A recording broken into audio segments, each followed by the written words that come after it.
Welcome to Live Life with Sean. I'm your host, Sean Higgins. I'm a lifelong information security technology expert with a passion for speaking, coaching, and writing. In this podcast, I'm going to tell you stories of what has gone on in my life. I'm hoping that by me sharing my stories, it will help you with whatever you're going through. If you enjoy this content, please share it, subscribe to it, like it, and/or leave a question or comment, as this will help others find this podcast. Thank you for joining me. What I want to share with you is a story that comes from my book, Living Your Purposeful Life. It was a section called When Bad Things Happen. When Bad Things Happen is my view of the last few months of my mother's life. I've been sitting with this story over the past few weeks. I've been adding more to the story, more details, more feelings, and I hope that you will enjoy this updated version.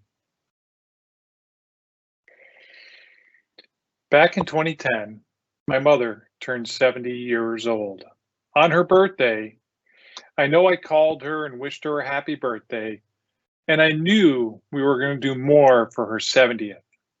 The family talked about throwing a party for her when she and my father made their summer trip up to Connecticut.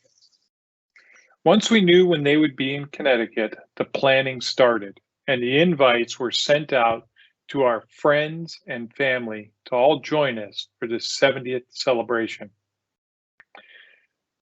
I arrived with my family before my parents arrived. Everybody helped my brother get his house prepared for the visit, getting the yard cleaned up, putting away toys, setting up a tent for shade with tables and chairs for people to sit at, helping getting the food ready. My brother even made a banner that said, "Happy Birthday, Nana." I remember helping him hang it on the barn. When my parents arrived, my mother was surprised. I know she saw the banner, it was pretty big. And then she found out all her grandkids were there. All the grandchildren surrounded her and shared the cards they had made for her. As I watched her, she would take them one at a time, read the single card, and then thank that grandchild individually. I know she loved each one of them. I am sure that is all she needed for her to have a most wonderful birthday. There was more as friends and family showed up later that day. Turned out to be a beautiful sunny day, which everyone enjoyed. Not long after her party and traveled to Connecticut, my mother would develop a cough. At first, I was not worried about it. I thought it was a summer cold. It was unusual, but it happens from time to time. Over time, it would just not go away. It seemed that every time you talked to her, she would have to take a moment and put the phone down and cough. She eventually went to a doctor to see about the cough, and after many tests and doctor visits, she was told she had a spot on her right lung, and it would have to be removed. I know that nobody in the family wanted to talk about it or even say the C word, but it had me worried. And for the longest time, it seemed like nothing was moving forward. We were just waiting for a date for surgery. Then, one Friday afternoon, my parents called and said the surgery would be on Tuesday. This started one of many panics that would run through our family over the next coming weeks.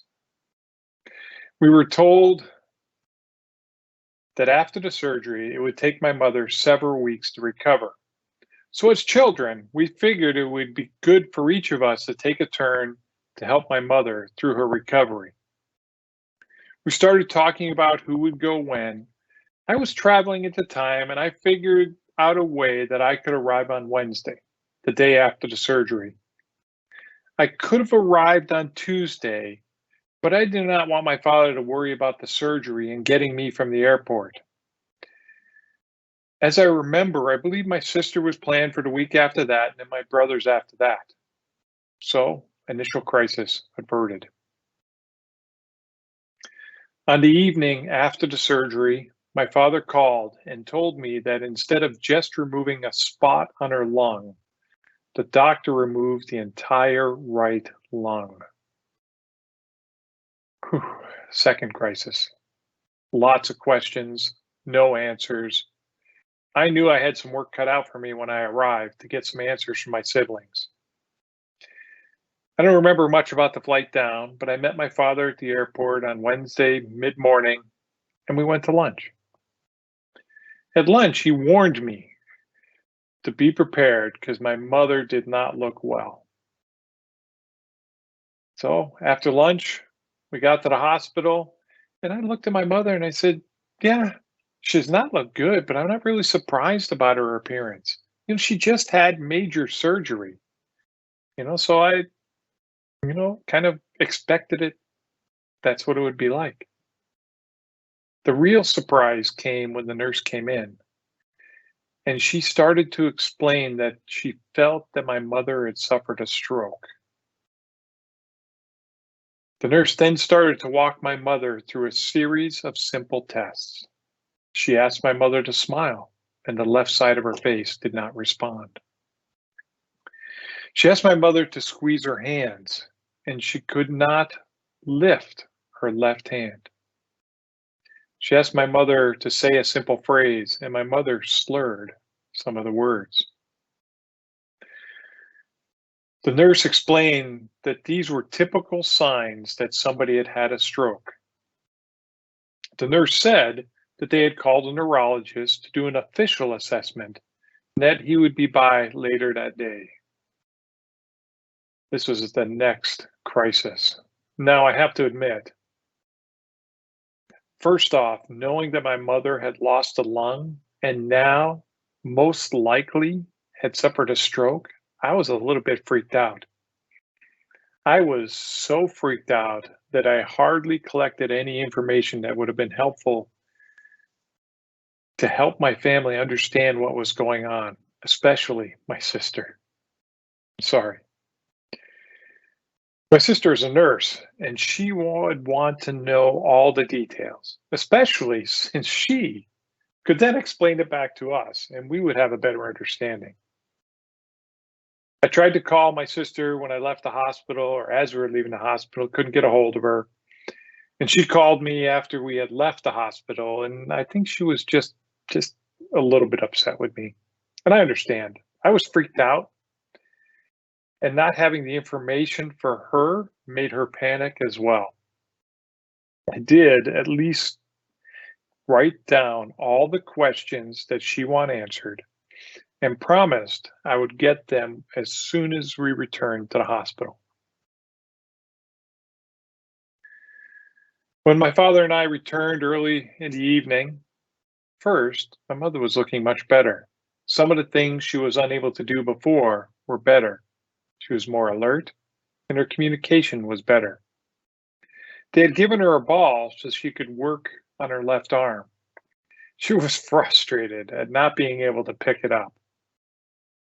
My father simply put the ball in her hand and said, "Just try squeezing it."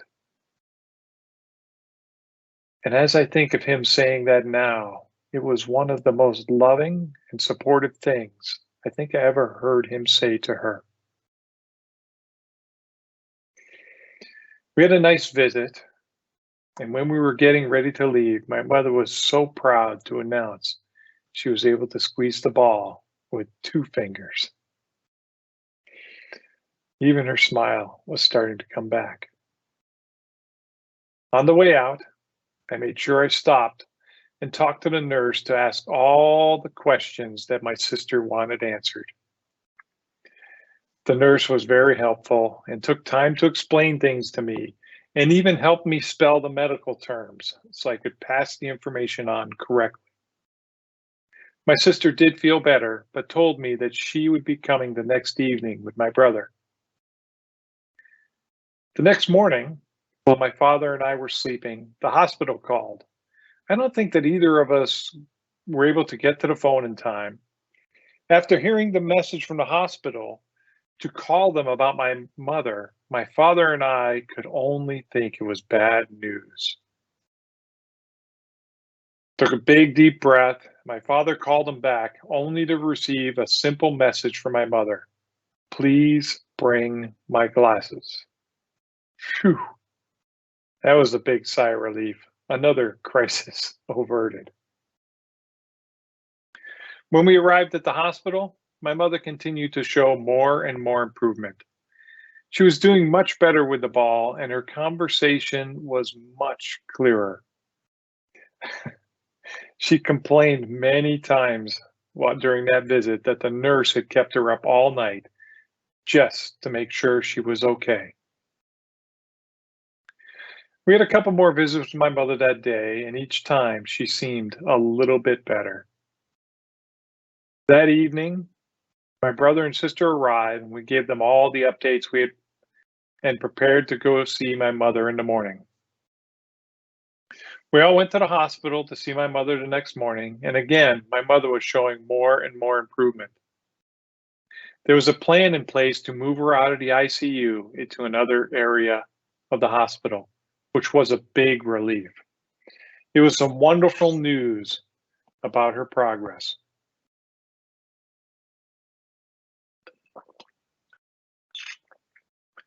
That evening, my brother and sister wanted to get out of the house.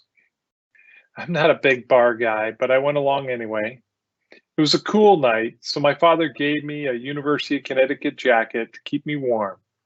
And when we arrived at the bar, somebody yelled, "Hey, Connecticut," at me. We eventually had a little banter with him going back and forth. And we finally got him to come over and talk to us. Turns out, yes, he was from Connecticut, and he was living in the same community as our parents. As we talked to him, we found out that he knew our mother.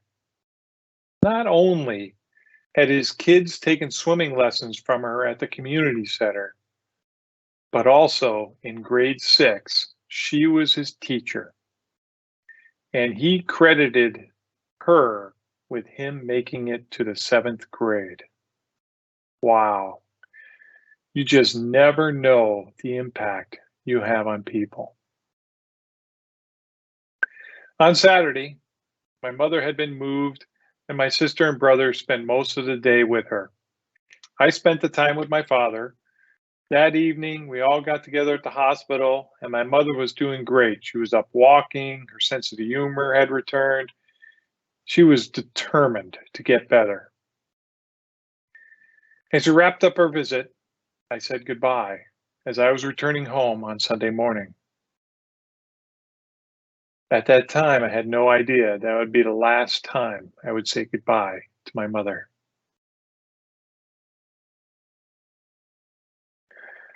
As the weeks passed, my mother showed more and more improvement. And then on Friday, December the 3rd, she called to tell me she had gotten the all clear from her doctor. She was cancer free. She went on to tell me that they were going to give her 4 chemo treatments just to be sure they got all the cancer, but she was so thrilled. She told me she had just received her Christmas present. As a family, we were all thrilled. We started talking about who would be there for which treatment. It was a huge sigh of relief.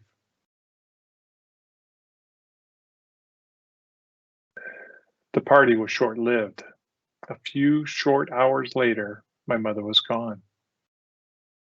She had gone from telling everybody happy news to collapsing, going to answer the door.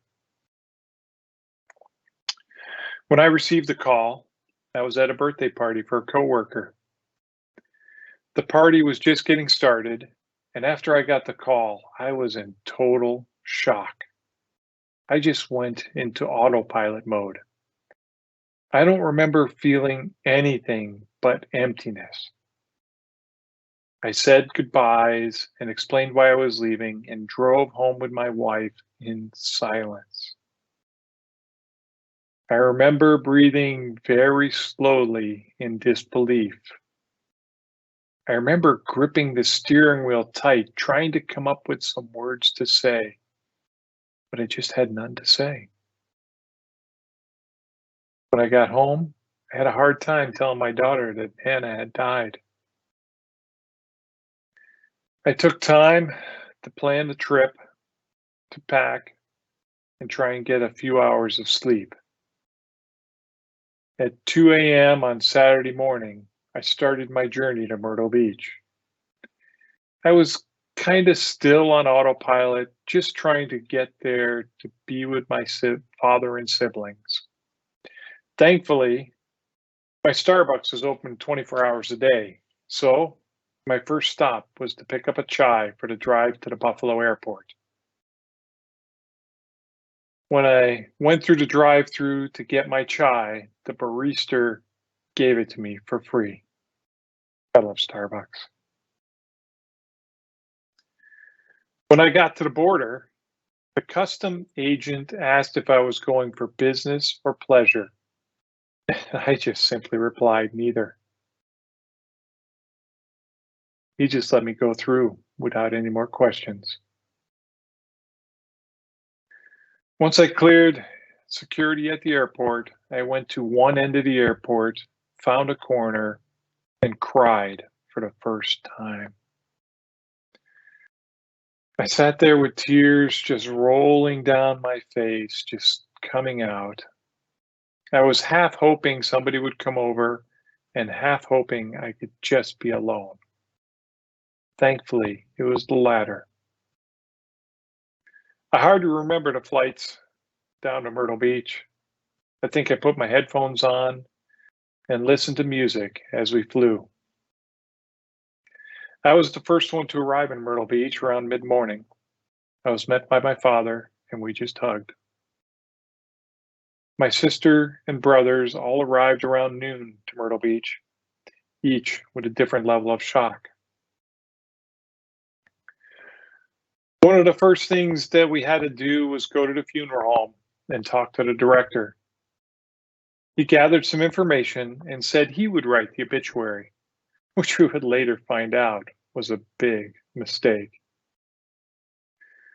We then got to see my mother's body for the last time. We each took some time to say our goodbyes. When it was my turn, I stared at her body for a while, hoping she would start breathing again, which is similar to a memory I had from when I was 8 years old, seeing my great-grandmother after she had passed. I sat there, said a prayer, and thanked her for all she had done for me, and cried. After I was done, I remember sitting in the hallway and watching my siblings say goodbyes, and then each of us wanting just a little bit of time to be alone.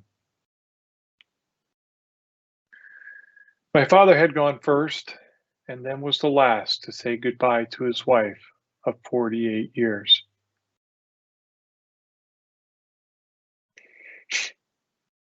Sometime during the afternoon, we went out to get some supplies for the house, some food, some snacks, and some beer.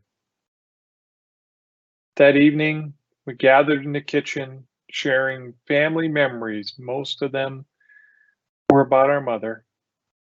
We talked, we laughed, and we remembered. I don't remember how late we stayed up that evening. I do remember that it was very healing, part of the process that I needed to go through. I do remember that we needed to go get some more beer on Sunday.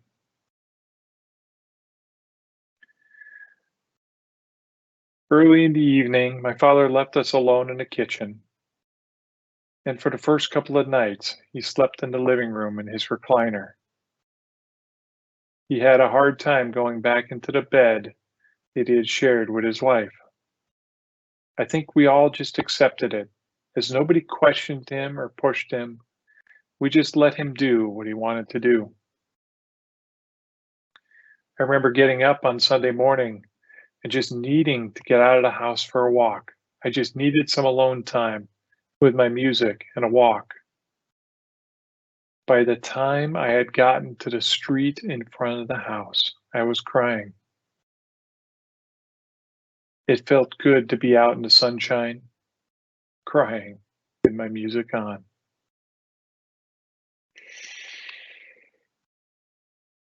When we got the paper on Sunday morning, we found the obituary was written in a very Southern manner, which meant the sons were listed first and then my sister.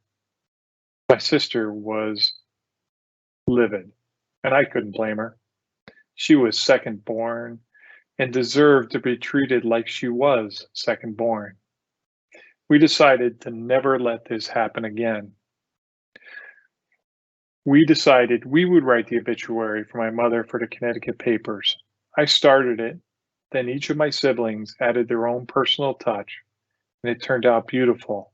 And of course, the siblings were listed in birth order.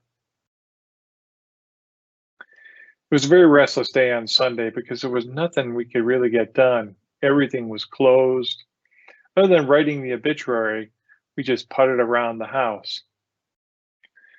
We did have a gathering in Myrtle Beach, which was really a celebration of my mother's life. The celebration was held at the community center where my parents lived. The room was packed with people. It was just standing room only. The parking lot could not handle all the people who wanted to come and pay their respects. My mother had touched so many people in the community. Each person shared a story of how they knew her. It was a very happy event. After the event at the community center, we made our plans to head to Connecticut for a celebration there. I was going to fly home to get my family, and my siblings and father would drive back to Connecticut together. For me, returning home was just brutal. Once I got on my first plane, I was just not happy. It was such a strange feeling. I wasn't sad, I just could not be happy. Not about anything, not about the chai that I got at the airport in between flights, not about going home, nothing. Thankfully, I got home in the middle of the afternoon and nobody was home. This gave me an opportunity to go visit my minister. And I told her about my experience, especially about not being happy that entire day. And she just looked at me and reassured me that this was a normal part of grief and that I would be okay. I think just understanding what I was going through was normal started to ease that not happy mood that I was in. It was good to see my wife and daughter. And that evening, we prepared for our drive to Connecticut. When we arrived in Connecticut, we had more planning to do and a bit more waiting. We went to the church where the service would be held to meet the priest. We had to get things ready for the gathering after the service. I remember on the Sunday, the men ended up at my brother's house with my father. And we did little jobs around the house just to pass the time. It was just the four of us men putting around, killing time. I think my brother was making up jobs for us to do to keep us, especially my father, busy.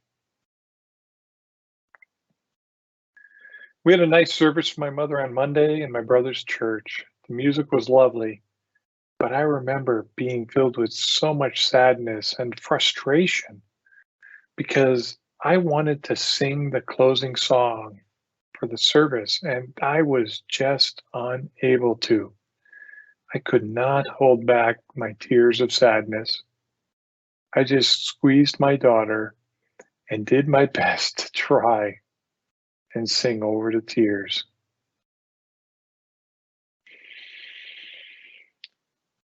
Since my mother has passed, I think about her often. I still wish she was around.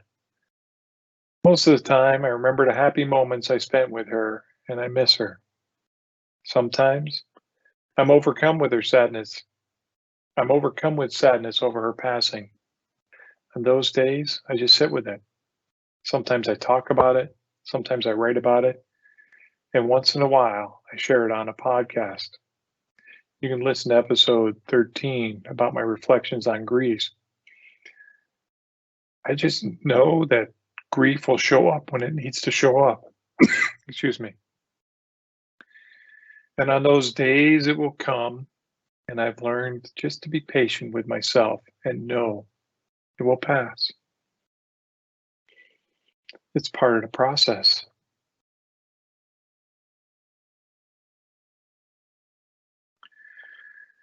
Thank you for joining me on this episode of Live Life with Sean.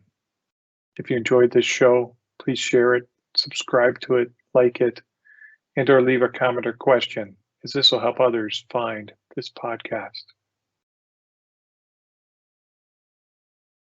I recently had a coaching spot open up on my calendar. So if you're interested in receiving coaching from me, please go to my website, Sean C. Higgins, and click on the Connect with Sean link to get connected with me. Until next time, have a wonderful week.